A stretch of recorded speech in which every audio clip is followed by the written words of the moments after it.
It looks solid enough, doesn't it?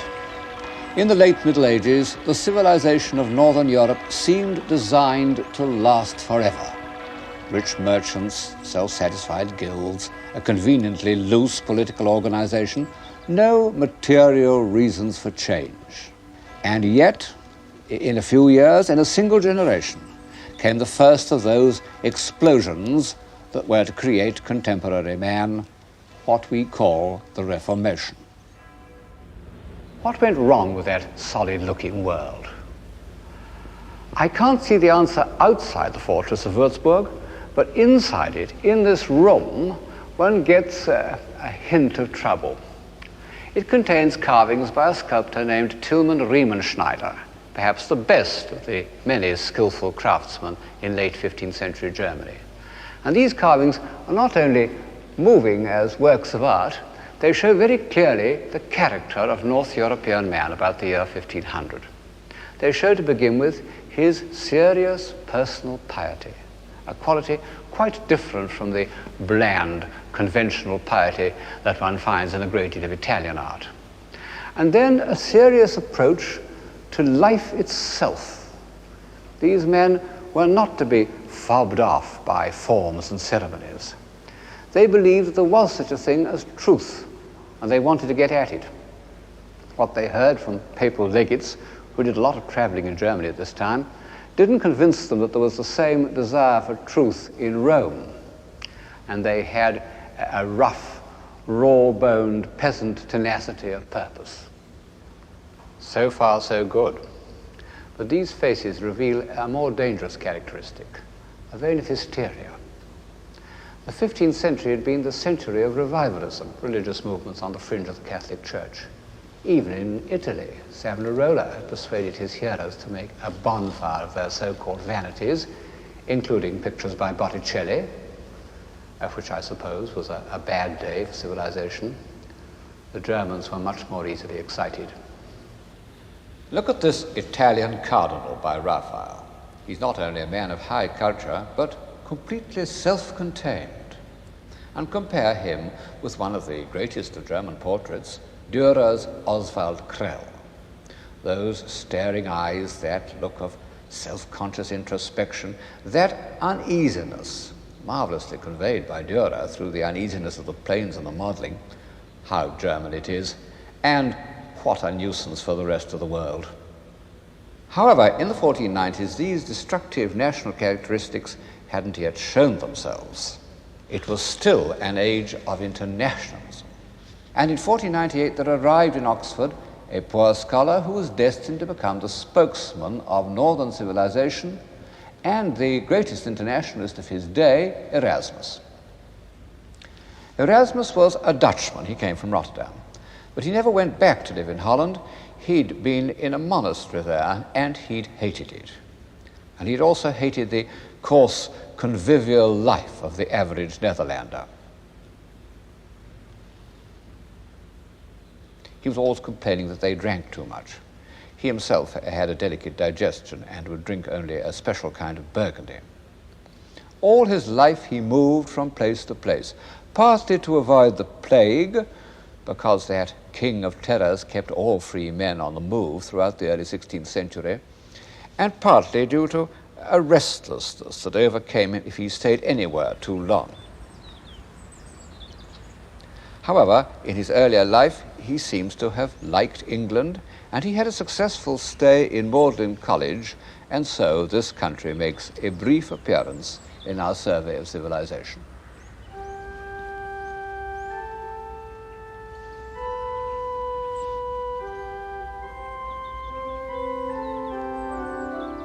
You know, considering the barbarous and disorderly state of England of the 15th century, Oxford and Cambridge are astonishing creations. And the Oxford that welcomed Erasmus still contained a few, not very many I suppose, pious and enlightened men. Of course, the atmosphere must have been somewhat provincial and unsophisticated compared to Florence, even Bologna. And yet, about the year 1500, this kind of naivete had its value, and Erasmus, who was anything but naive, recognized it. He'd seen enough of the religious life to know that the church must be reformed not only in its institutions, but in its teachings. It was once the great civilizer of Europe, and now it was aground, stranded on forms and vested interests. And he knew that there was more hope of reform from the teachings of a man like Colet, the Dean of St. Paul's, who simply wanted people to read the Bible as if it were true, than from the sharp wits of Florence. The intelligence and the tact by which Erasmus made himself so immediately welcome by the finest minds in England are alive to us in his letters. And by great good fortune we can supplement these letters by visible evidence, because he was the friend of the most incisive portrait painter of the time, Hans Holbein. Holbein's portraits show Erasmus when he had become famous and elderly, but they have so complete a grasp of his character that we can imagine him at every age. Like all humanists, I might almost say like all civilized men, Erasmus set a high value on friendship, and he was anxious that Holbein should go to England to paint pictures of his friends. And finally, in 1526, Holbein went and was introduced into the circle of Sir Thomas More.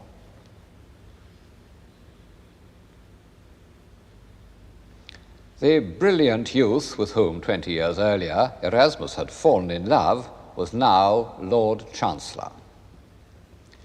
He was also the author of the Utopia, where in rather a quaint style he recommends almost everything that was believed in by enlightened reformers in the 1890s. Holbein painted a large picture of Sir Thomas More and his family. Erasmus was staying in the house at the time. Alas, the picture was burnt, but the original drawing remains with the name of the sitters written in.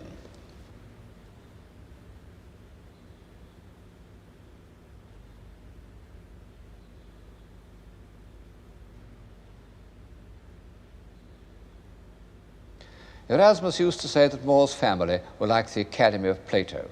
Well, in Holbein's studies of the heads, they don't look oppressively intellectual, but alert, sensible people of any epoch.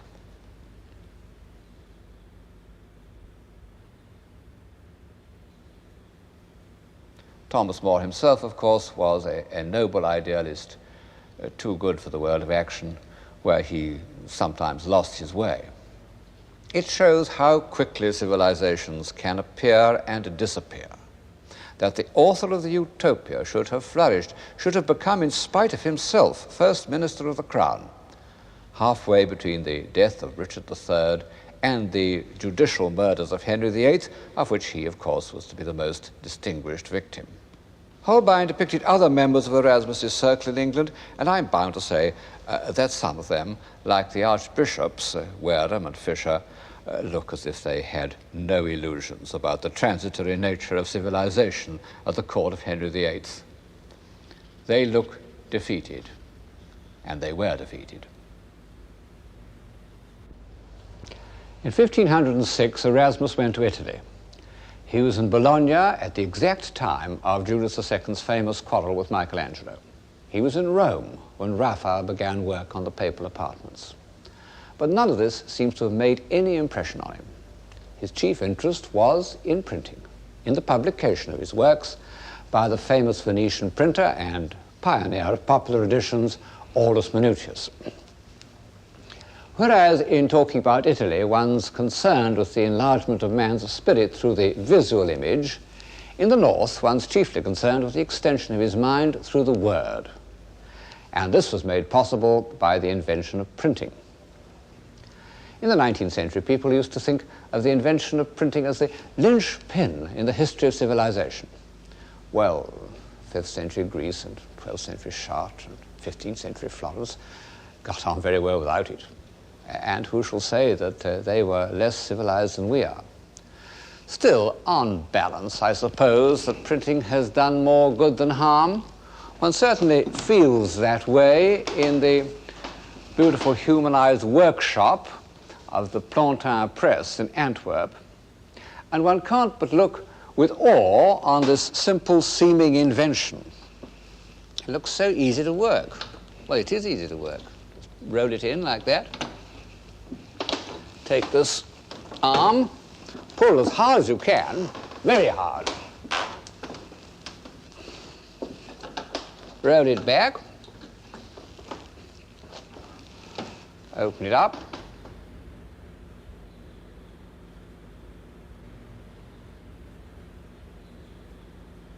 and you take out your printed sheet.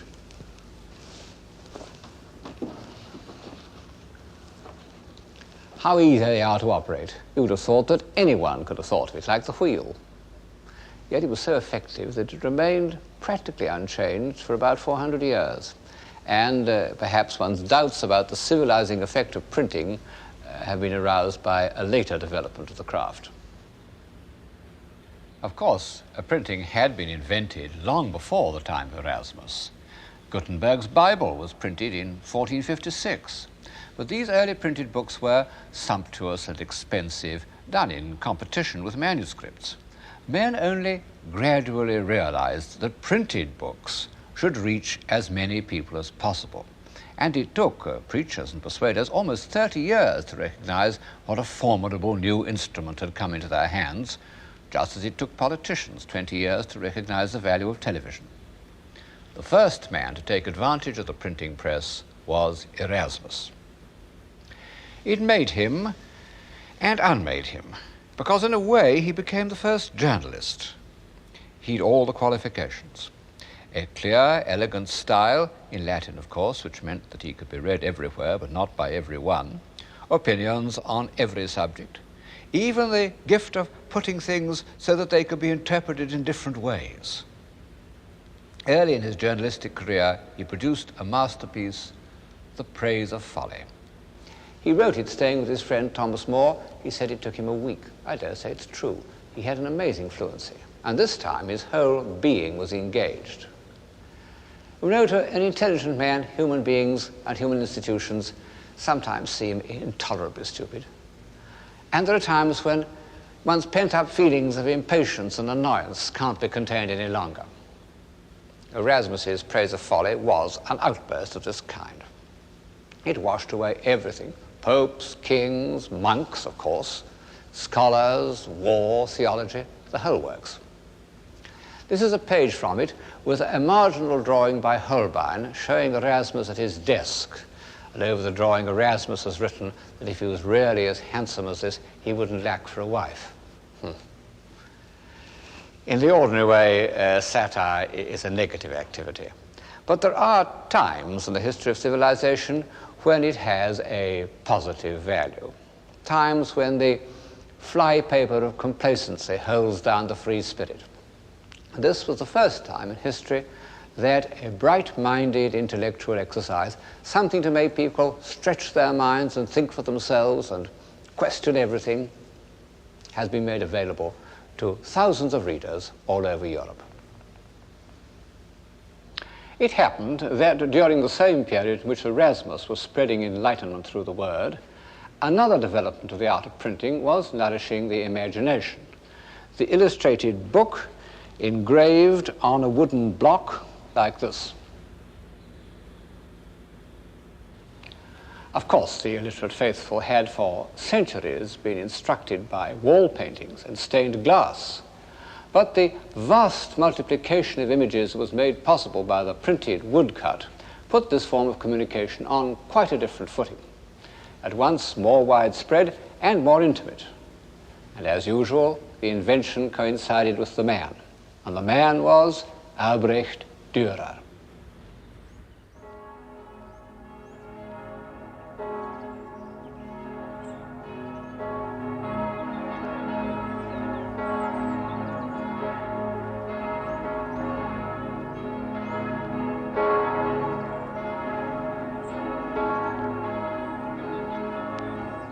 He was born and brought up in Nuremberg, the town of the Meistersingers. That's his house just behind me there. The great German myth of the worthy craftsman can still be felt in such of its streets and squares as are still left standing. But Dürer, whose father had come to Nuremberg from Hungary, was not at all the pious German craftsman figure he was once supposed to be. He was a strange, uneasy character, intensely self-conscious and inordinately vain. This is his self-portrait now in Madrid. And you might think that self-love couldn't go much further, but it could, because 2 years later he did another self-portrait in which he deliberately painted himself in the traditional pose of Christ. Well, this seems to us rather blasphemous, and Dürer's admirers don't make it much better by explaining that he thought creative power was a divine quality and that he wished to pay homage to his own genius by depicting himself as God. Well, it's true that this belief in the artist as the inspired creator was part of the Renaissance spirit. Leonardo talks a lot about it in his treatise on painting, but one can't imagine him painting himself as Christ. However, Dürer had certain qualities in common with Leonardo. Although he didn't share Leonardo's positive distaste for women, he wasn't far short of it. And he would certainly never have married if the bourgeois conventions of Nuremberg hadn't compelled him to do so. And then Dürer shared Leonardo's curiosity. But it was a curiosity about appearances, not about causes. He was almost entirely without Leonardo's determination to find out how things worked. He collected rarities and monstrosities of a kind which 100 years later were to furnish the first museums. He would go anywhere to see them. Eventually he died as a result of an expedition to see a stranded whale in Zeeland. He never saw it. It had been washed away before he got there. However, he did see a walrus whose shiny snout delighted him.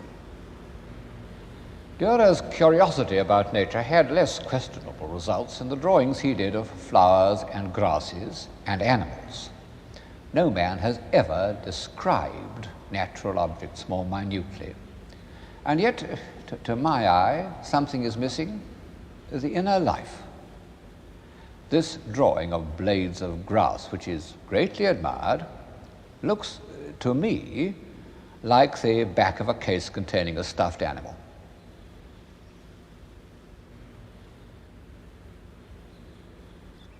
But if Dürer didn't try to peer so deeply into the inner life of nature, nor feel, as Leonardo did, its appalling independence of mankind, he was deeply engaged by the mystery of the human psyche.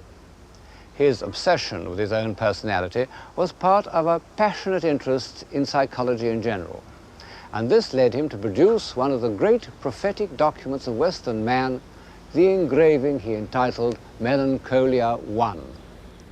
In the Middle Ages, melancholia had meant a simple combination of sloth, boredom, and despondency that must have been quite common when people couldn't read or were cooped up together in monasteries. But Dürer's application is far from simple. This figure is humanity at its most evolved, with wings to carry her upwards. And she sits in the attitude of Rodin's penseur and still holds in her hands the compasses, symbols of measurement by which science will conquer the world. Around her are all the emblems of constructive action: a saw, a plane, pincers, and those two prime elements in solid geometry, the sphere and the dodecahedron. And yet all these aids to construction are abandoned, and she sits there brooding on the futility of human effort. Her obsessive stare reflects some deep psychic disturbance. The German mind that produced Dürer and the Reformation also produced psychoanalysis. I began by mentioning the enemies of civilization. Well, here in Dürer's prophetic vision is one more way in which it can be destroyed from within. However, what made Dürer so important in his own age was that he combined an iron grip on the facts of appearance with an extremely fertile invention. And as time went on, he became absolute master of all the techniques of his day, and in particular the science of perspective, which he used not simply as an intellectual game, but in order to increase the sense of reality. His woodcuts diffused a new way of looking at art, not as something magical or symbolic, but as something accurate and factual. His treatment of sacred subjects carried absolute conviction. I don't doubt that the many simple people who bought his woodcuts of the Life of the Virgin accepted them as a correct record.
Dürer was immersed in the intellectual life of his time.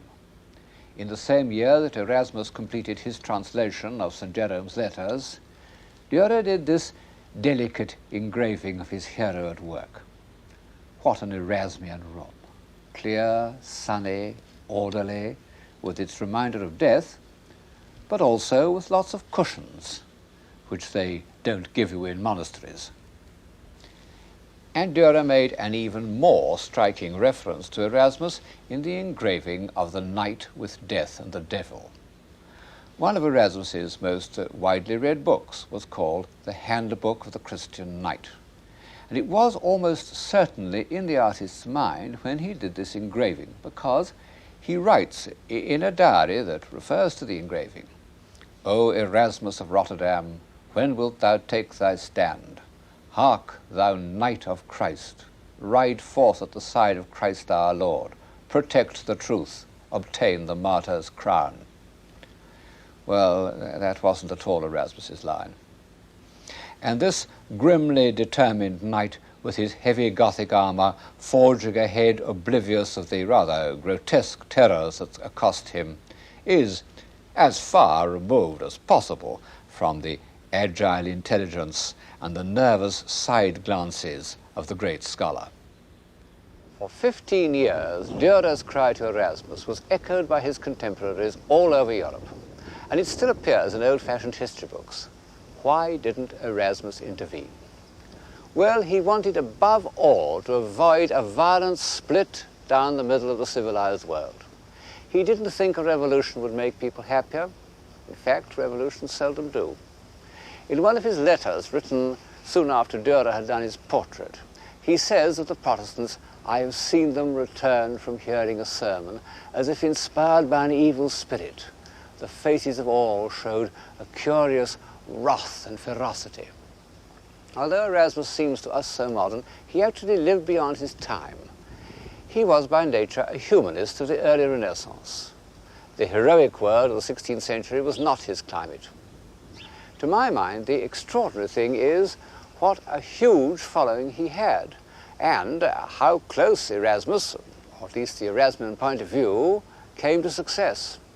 It shows how many people, even in a time of crisis, yearn for tolerance and reason and simplicity of life. In fact, for civilization. But on the tide of fierce emotional and biological impulses, they are powerless. So, almost 20 years after the heroic spirit was made visible in the work of Michelangelo, it appears in Germany in the words and actions of Luther. whatever else he may have been, Luther was a hero.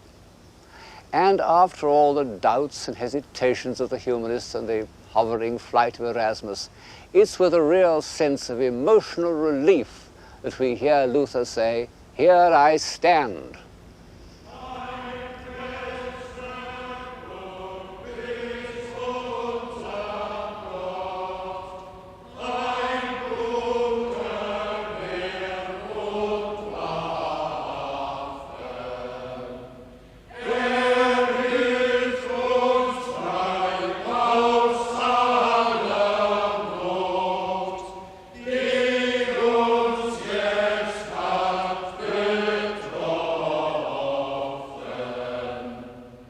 We can see what this burning spirit was like because the local painter of Wittenberg, Lucas Cranach, was one of Luther's most trusted friends.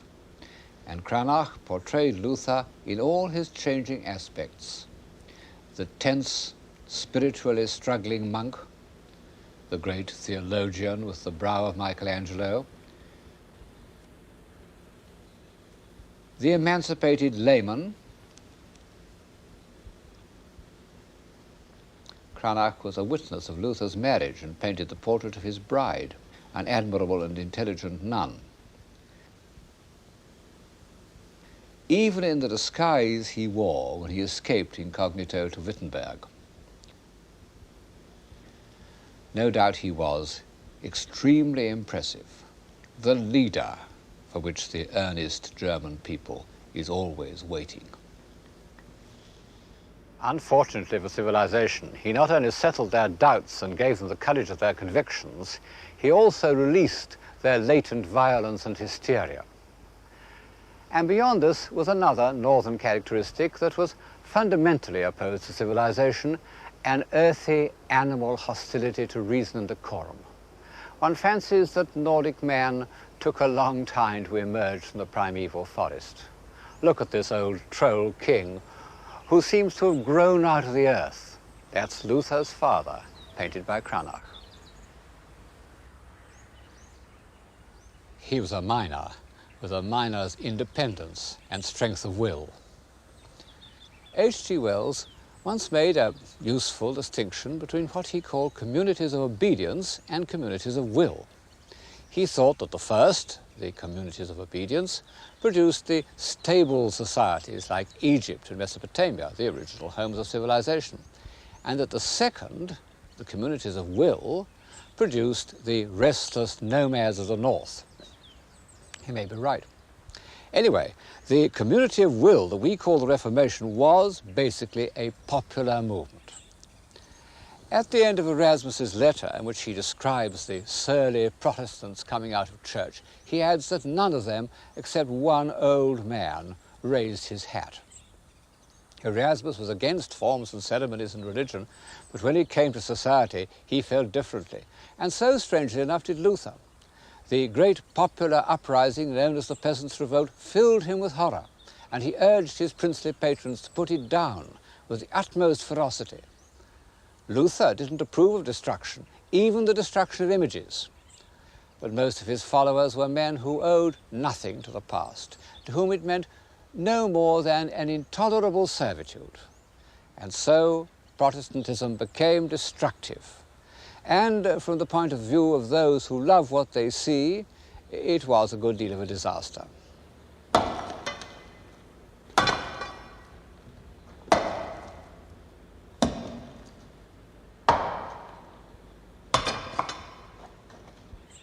Well, we all know about the destruction of images, what we nowadays call works of art. How commissioners went round not only to cathedrals like Ely, but even to the humblest parish churches and smashed everything of beauty that they contained, knocked the heads off statues, smashed up the carved front covers, broke the rear dotties, broke anything within reach. It didn't pay them to stay too long on a single job. You can see the results here in the Lady Chapel at Ely. All the painted glass smashed, and unfortunately, the beautiful series of carvings of the life of the Virgin was within reach. And they've knocked off every head, made a marvelous job of it. There wasn't much religion about it. It was an instinct to destroy anything comely, anything that reflected a state of mind that ignorant people couldn't share. The very existence of these incomprehensible values enraged them. The visible aspect of civilization took a hard knock from Protestantism, or if you prefer it, from H.G. Wells's Community of Will. And in some ways it never recovered. For example, one can't point to a single piece of specifically Protestant architecture or sculpture, which shows how much these expressions of civilization depended on the Catholic Church.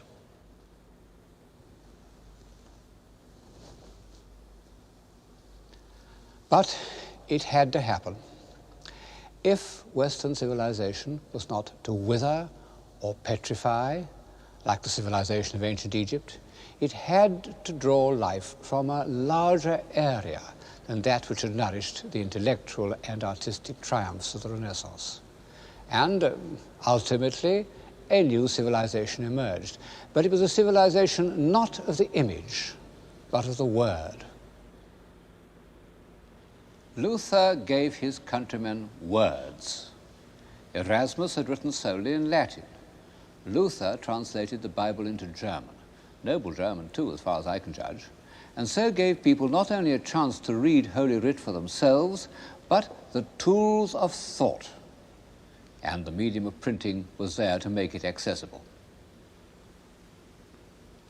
The translations of the Bible by Calvin into French, by Tyndale and Coverdale into English, were crucial in the development of the Western mind. And if I hesitate to say to the development of civilization, it's because they were also a stage in the growth of nationalism. And as I've said, and shall go on saying this series, nearly all the steps upward in civilization have been in periods of internationalism. Well, whatever the long-term effects of Protestantism, the immediate results were very bad. Not only bad for art, but bad for life. The North was full of bully boys. They appear frequently in 16th century German art, very pleased with themselves, apparently much admired. They rampaged about the country and took any excuse to beat people up. All the elements of destruction were let loose. 30 years earlier, Dürer had done a series of wood engravings illustrating the apocalypse. You can say that they express the Gothic side of his nature, or you can regard them as prophetic, because they show with terrifyingly effective precision the horrors that were to descend on Western Europe, both sides proclaiming themselves as the instruments of God's wrath. Fire rains down from heaven on kings, popes, monks, and poor families.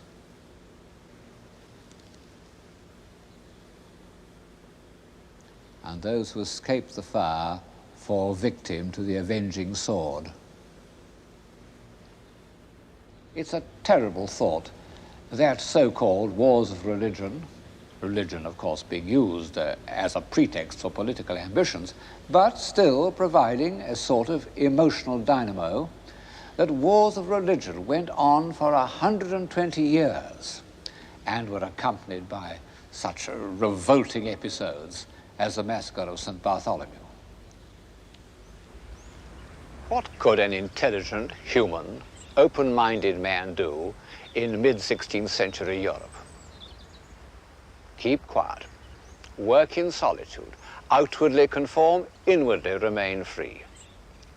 The wars of religion evoked a figure new to European civilization, although familiar in the great ages of China, the intellectual recluse.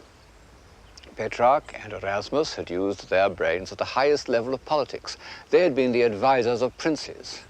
Their successor, the greatest humanist of the mid-16th century, retreats into his tower. It was a real tower, not the ivory tower of cliché language. This man who retreated into his tower was Michel de Montaigne. He was a fairly conscientious mayor of Bordeaux, but he refused to go any nearer to the center of power. He preferred his tower, where through his window, in his own words, he enjoyed a far-extending, rich and unresisted prospect. There is my seat, there is my throne. He was born in southern France in 1533. His mother was a Jewish Protestant, his father a Catholic. He had no illusions about the effect of the religious convictions released by the Reformation. He said, in trying to make themselves angels, men transform themselves into beasts. But Montaigne was not only detached from the two religious factions, he was slightly skeptical about the Christian religion altogether. He said, I would willingly carry a candle in one hand for St. Michael and in the other for his dragon. Actually, he was thinking of a picture of his patron saint that hung in this room. His essays are as crammed with quotations as are the tracts of the warring priests. But instead of being texts from the Bible, they are quotations from the authors of Greece and Rome, whose works he seems to have known almost by heart. He had his favorite quotations written on the beams of his study. And the one above my head says, Homo sum humani a me nihil alienum puto. I am a man, and think that nothing human is foreign to me. He used these texts, as the Reformers had used the Bible, to find out the truth. But it was a concept of truth very different from that which serious men had sought in Collett's sermons or Erasmus's New Testament. It involved always looking at the other side of every question, however shocking, by conventional standards, that other side might be. Burning a candle both to St. Michael and his dragon. It was a truth that depended on the testimony of the only person he could examine without shame or scruple, himself. In the past, self-examination had been painful and penitential. To Montaigne, it was a pleasure. But as he says, no pleasure hath savour unless I can communicate it, and in order to do so, he invented the essay, which was to remain the accepted form of humanist communication for 3 centuries. These self-searchings really marked the end of the heroic spirit. As Montaigne says, sit we upon the highest throne in the world, yet sit we only upon our own tails. The strange thing is that people on high thrones didn't resent Montaigne. On the contrary, they sought his company. Had he lived, his friend Henry IV might have forced him to become Chancellor of France. But he preferred to remain here, in his tower.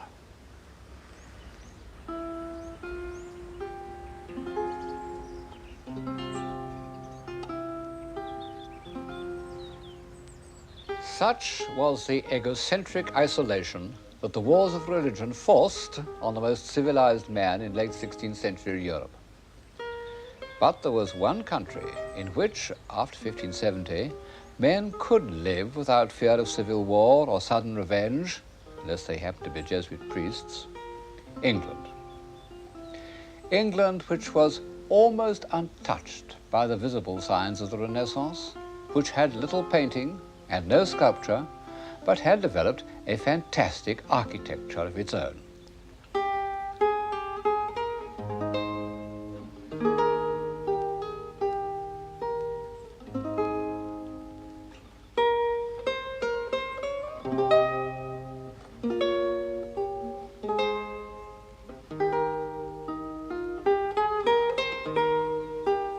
I suppose it's debatable how far Elizabethan England can be called civilized. Certainly, it doesn't provide a reproducible pattern of civilization, as does, for example, 18th century France. It was brutal, unscrupulous, and disorderly. But if, as I've suggested, the first requisites of civilization are intellectual energy, freedom of mind, a sense of beauty, and a craving for immortality, then the age of Spencer and Marlowe, of Dowland and Bird, was a kind of civilization. This is the background of Shakespeare. Well, of course, we can't compress Shakespeare into the scale of the program. But I can't altogether omit him because one of the first ways in which I would justify civilization is that it can produce a genius on this scale. In his freedom of mind, in his power of self-identification, in his complete absence of any dogma, Shakespeare sums up and illuminates the piece of history that I've just described. His mature plays are, amongst other things, the poetical fulfillment of Montaigne's intellectual honesty. In fact, we know that the first edition, English edition of Montaigne made a deep impression on Shakespeare. But Shakespeare's skepticism was more complete and more uncomfortable. Instead of Montaigne's detachment, there's a spirit of passionate engagement. And instead of the essay, there's the urgent communication of the stage. What? Art mad? A man may see how this world goes without eyes. Look with thine ears. Thou rascal beadle, hold thy bloody hand. Why dost thou lash that whore? Strip thine own back. Thou hotly lusts to use her in that kind for which thou whipp'st her. The usurer hangs the cozener. Through tattered clothes, small vices do appear. Robes and furred gowns hide all. Plate sin with gold, and the strong lance of justice hurtless breaks. Arm it in rags, a pygmy's straw does pierce it. None does offend.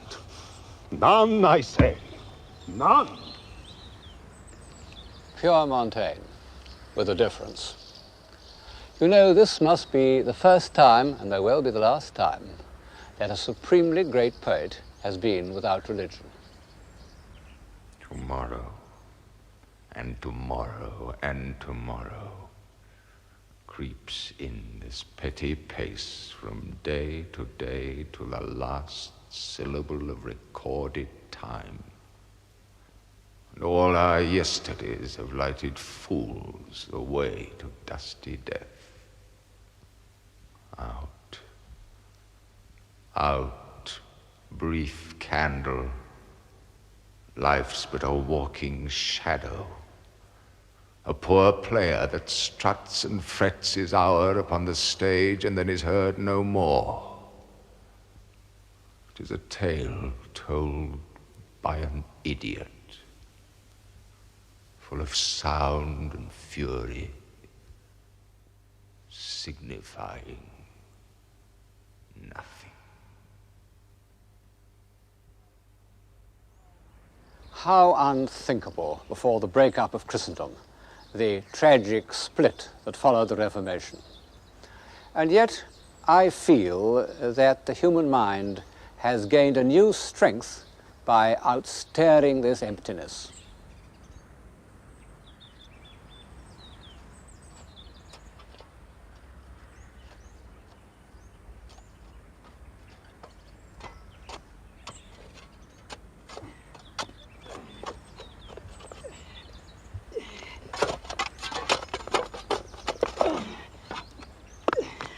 How long will a man lie i' the earth ere he rot? In faith, if he be not rotten before he die, as we have many pocky courses nowadays as will scarce hold the lying in. Oh, it lasts you 8 year or 9 year. A tenner will last you 9 year. Why he more than another? Why, sir, his hide is so tanned with his trade as will keep out water a great while. And your water is a sore decayer of your horse and dead body.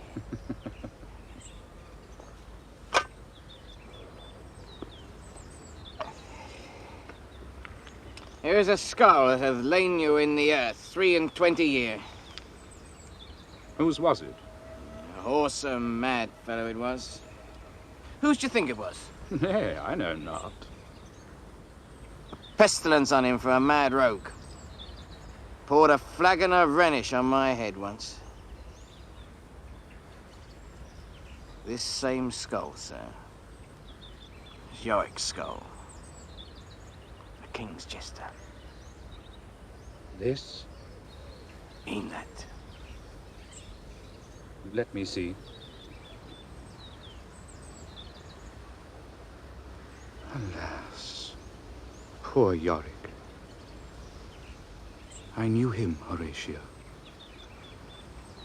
A fellow of infinite jest, of most excellent fancy. He hath borne me on his back 1,000 times. And now, how abhorred in my imagination it is. My gorge rises at it. Here hung those lips that I have kissed, I know not how oft. Where be your jibes now?